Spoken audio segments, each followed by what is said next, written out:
النهاردة هنحكي عن أكلة قديمة جدا لدرجة إنها أقدم من الأهرامات. الرنجة والفسيخ، الأكلات اللي بيستناها المصريين كل سنة وبيعملوا لها طقوس خاصة. تعال نعرف سوا أصل الحكاية، وهل فعلا الأكلات دي مفيدة ولا خطر.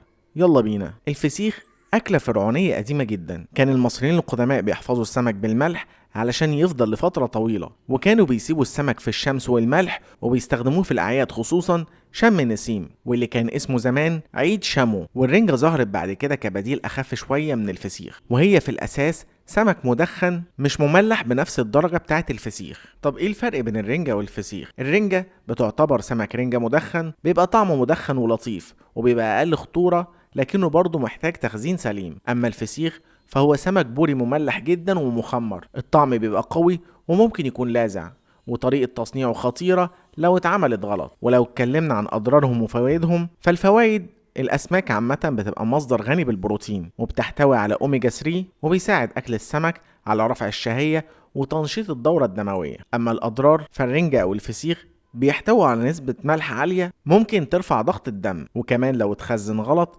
ممكن يسبب تسمم زي التسمم الوشيقي، وده بيبقى تسمم خطير جدا وبيبقى ممنوع لمرضى الضغط والقلب والكلى. طب ازاي بقى ناكلهم بطريقة آمنة؟ أهم حاجة تشتري من مصدر موثوق، وشم السمك كويس. لو الريحة نفاذة أو لونه غامق قوي ابعد على طول، وممكن تعصر عليه ليمون وبصل وشوية خل علشان تقلل من أي بكتيريا ممكن تكون موجودة فيه. وكمان ممكن تشرب مية كتير، وخد حاجة تقلل الملح زي الزبادي أو اللبن. ومن ضمن المواقف الطريفة أو حكاية شعبية خاصة بالمصريين، ففي ناس بتقول إن المصري لو ماكلش فسيخ في شم النسيم يحس إن السنة ناقصة. وفي ناس تانية عندها طقوس غريبة شوية زي أكل الفسيخ جنب الشاي. في الآخر الرنجة والفسيخ ليهم مكانة خاصة في قلب كل مصري، بس لازم طبعا ناكلهم بعقل علشان صحتنا مش لعبة. ولو عجبتك الحلقة ما تنساش تعمل لايك وسبسكرايب، وتكتب لي في التعليقات بتحب الرنجة أكتر ولا الفسيخ.